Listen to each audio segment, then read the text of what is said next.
to my studio. This is Emma on a beautiful day. Isn't it always a beautiful day? Do you know, I don't mind whether it's raining, snowing, hailing or whatever. As far as I'm concerned, it's always a beautiful day, especially when I get to be down here in my studio. It's an absolute joy. So welcome everybody, especially a warm welcome to you if it's your very first time here with me in my studio. Welcome to this place, this happy place, this place of fun and just letting go. Just let it all go. Forget everything you think you've got to do. Put all your jobs out the window. Shut them all in a cupboard for now and just be where you are right now. Take a big breath in and breathe out. And let's see what's going to happen today. So, no idea really. I was so excited with my last project. It was so wacky and different, and I so wanted to fiddle around with it and add things to it, and it was just saying, nope, leave me alone. I'm a simple piece. That piece was all about, it was about trust. It was about trusting that the process was going to take me somewhere. And I think it's about trusting that people will see it and make of it what they will. And I think that's actually the whole thing about art, really, isn't it? It's a very personal thing when you make it, and it's a very personal thing when somebody else interacts with it by looking at it. And whatever anybody sees in it is entirely up to them. It's none of your business what anybody sees in it, really. Obviously it's nice if they kind of get what you're on about, you know, if there is an actual a theme to it or whatever, or an image in it that you're actually trying to, you know, create. That's great if somebody absolutely gets it, and I love it when I get a comment that somebody just goes, yep, I'm getting this. It's just brilliant. So yeah, art it's in the eye of the beholder, isn't it? And it's all about the interaction you have with the fabrics or the materials that you're using, whether it's paint or drawing or stitching or sculpting or whatever it is you use. If you're welding bits together of metal, or you know, there's so many things. Art is just everything, isn't it? Art is anything and it's everything. And it's all about what you see and what fires you up and gets you excited, and all that creates a feeling in you or a feeling in somebody else. Somebody once told me, when I did my degree, I did a degree eventually in my 30s in contemporary applied arts, and somebody said they actually cried when at my exhibition pieces. And that was just incredible to me, that somebody would really pick up on some of the emotional stuff that I put into it. It was lovely. So whatever you're making, just enjoy it and let somebody else, if they're going to see it, let them enjoy it too in their own way. Brilliant, isn't it? It's like a win-win situation. So that was last time. This time I've really got no idea. I've come down here into my studio, and I'm just gonna look around. I'm just gonna look around and I'm just gonna feel into a few things. I think you can't beat a bit of sort of pottering, a bit of touchy-feely, a bit of pulling out some old stuff, maybe looking through some sketchbooks, maybe get a book off my bookshelf behind me, and just see what might inspire me to start a new piece. I've got nothing to make it for. There's no sort of purpose behind them. The last three pieces were very much for the little exhibition we're doing this year with my group. And obviously next year we've applied to and put an exhibition on somewhere quite big locally, which is a bit daunting and a bit exciting, but we haven't quite heard back from them yet as to whether we've been accepted. So I'm kind of a bit in a bit of an interlude. But I just want to get making. This is where actually doing my YouTube channel is so great, because I want to make something for you. I want to make something that shows you some stuff and create a lovely film for you to enjoy and to be, you know, if it's relaxing or inspiring, that's wonderful. So let's just wait and see. It's just great to have you here with me. That's the first and most important thing, and to share this with you is my great pleasure. And so give me a thumbs up if you enjoy the film, don't forget to subscribe, all that sort of stuff, you know. YouTube land, it's a strange place, but we'll have to kind of go through the motions. I try not to get attached to that. I'm just grateful that people are here, and if one person gets what I'm doing, that's brilliant. And it's allowed me to share with so many more people than I would have done. If I tried to squash you all in my studio now, you just definitely wouldn't fit. But so, you know, I've gone from teaching a handful of people to showing people stuff, so many people, showing my stuff to so many people. So anyway, that's enough chitty chatty. It's a bit of a ramble because, as I say, there's nothing in my head. and there's nothing in particular I want to do or need to do, which is a great position to be in. So the world is my oyster. Please join me and we'll see where this next adventure is going to take us.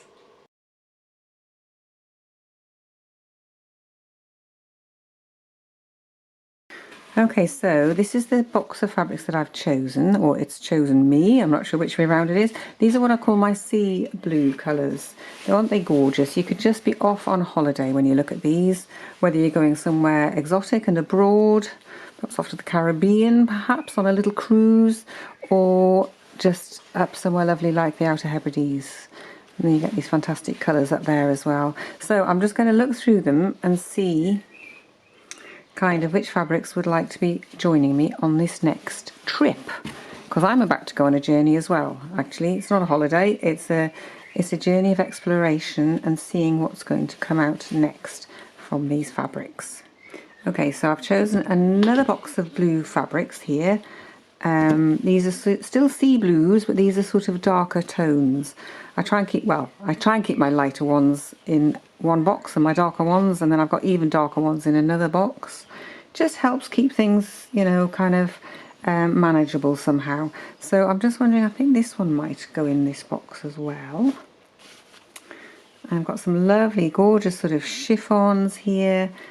This is rather nice, and you can see they're all just old clothes that I've purchased at the charity shop and, you know, chopped them up. Chop, chop, chop.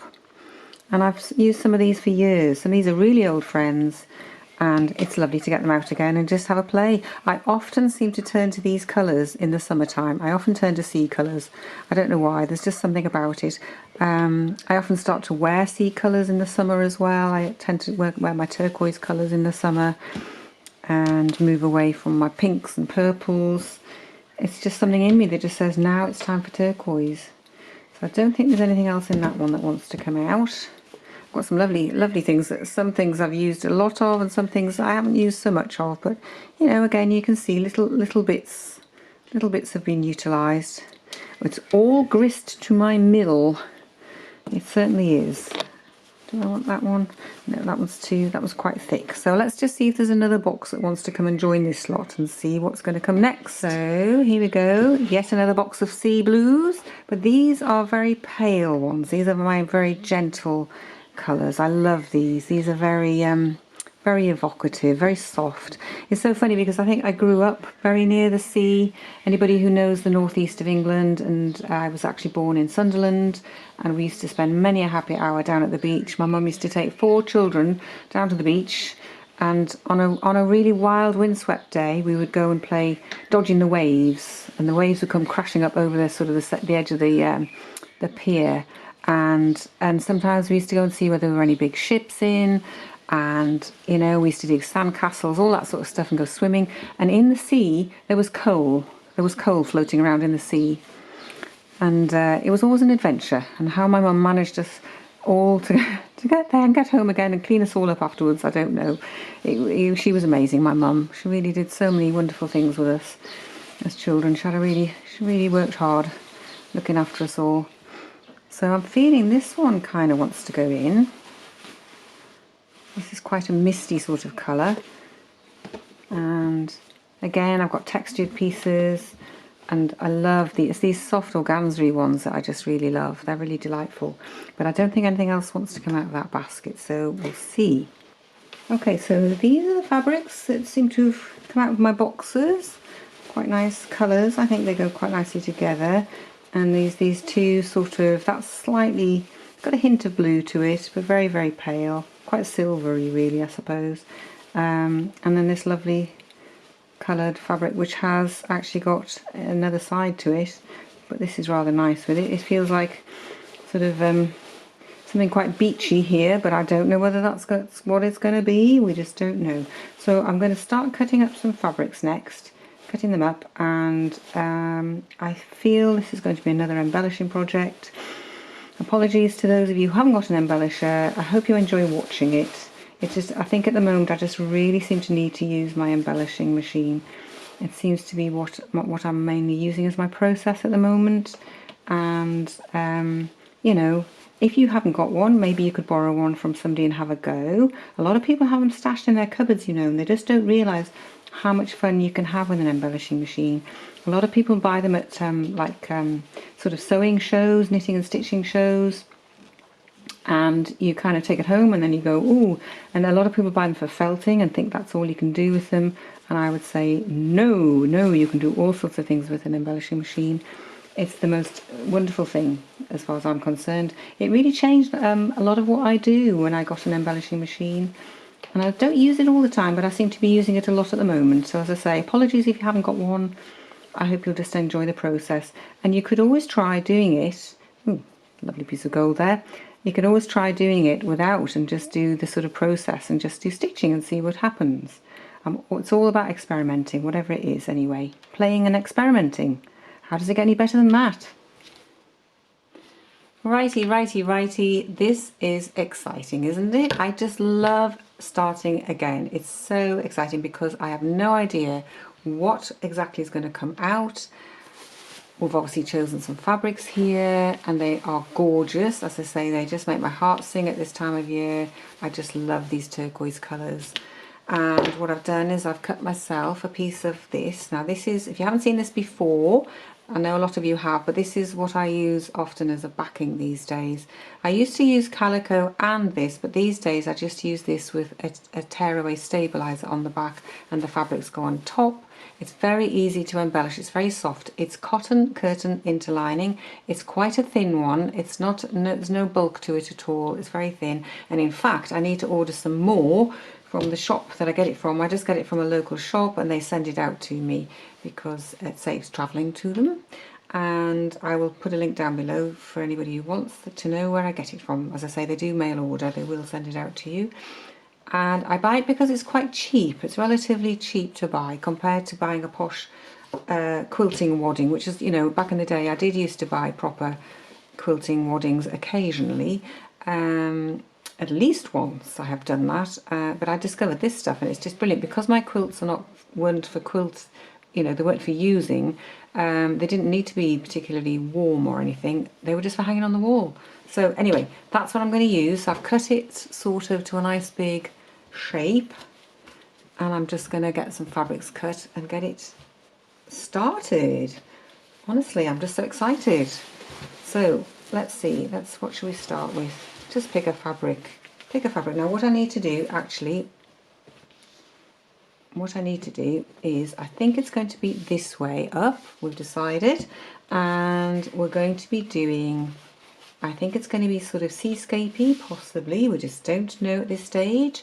I have to be aware, if you're cutting fabrics, you need to be aware if you're going to use an embellishing machine, it will pull your fabrics in. So say a piece like that, if you want to say tuck your edges in, you need to make sure that you allow plenty. So cut it quite a chunk wider. If necessary, take a little piece and make a little sample out of it. Use your embellishing machine to sample it and see just how much it scrunches up.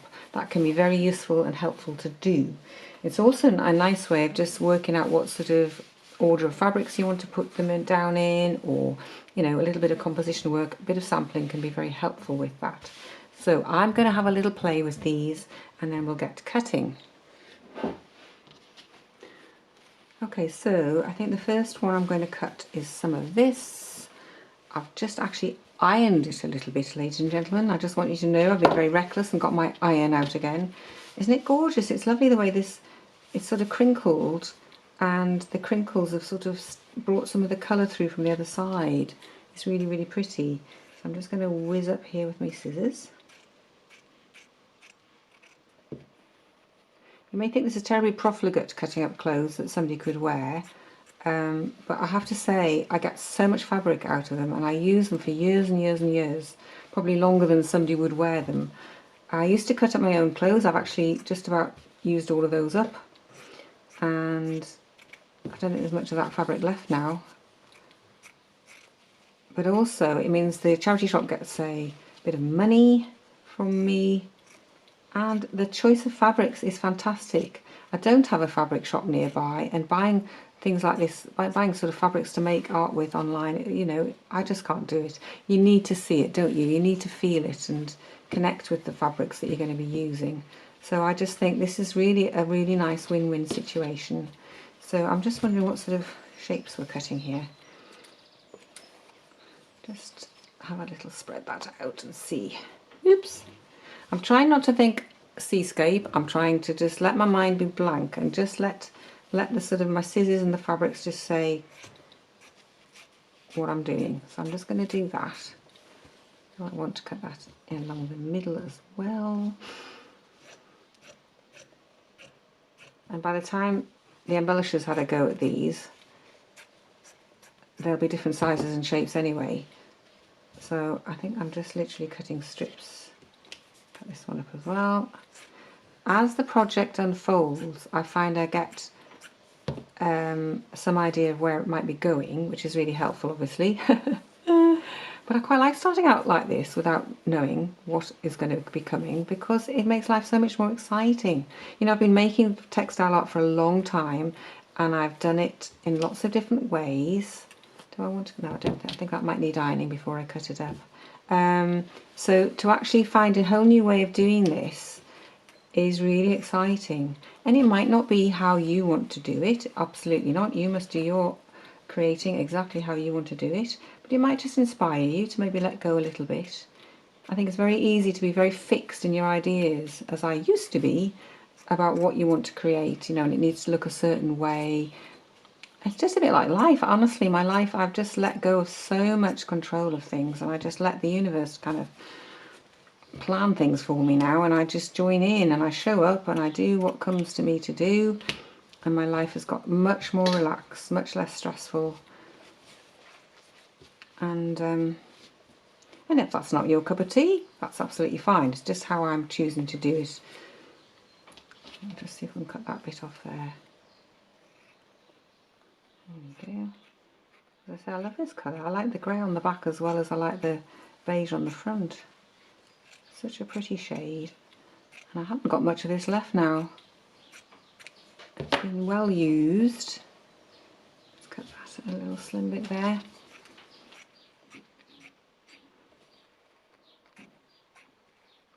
And what could be nicer than just sitting here cutting up some fabrics? It's a lovely day again. I've actually got the door of the studio open. I don't know if you can hear it. It's so nice. I kind of don't want to be cut off from the outside completely. So I've just got my door open. You can hear the birds chatting to themselves in the trees. Hopefully the geese won't come and join me, but you never know. Right, I think that's probably enough of that for the starters. And we'll just choose another colour and we'll just cut some more pieces, and I will show you when we get to the point of starting to lay them out. This one next. This one. What's next? I think this one.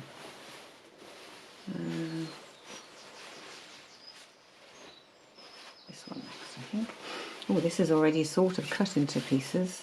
Kind of. There's a nice long bit there that we could make use of.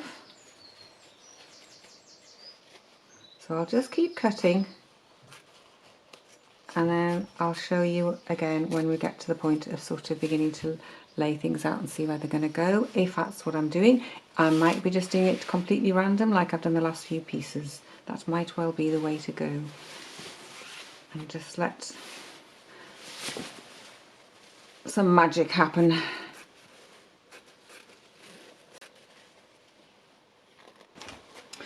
Okay, so we're beginning to make a nice mess here, getting some of the fabrics cut out, and obviously you can't make art without making mess. I think it's a well-known fact that chaos creates creativity, if that's a saying. I don't know, perhaps I've just made that up off the top of my head. So anyway, I think that's enough for today, and we'll see what magic might come next time when we start to lay these out and maybe get some embellishing done as well. Thank you so much again for joining me here. Your company makes it so special for me, and I'm very grateful. And I will see you again in my studio next week. Have a wonderful week. Bye for now.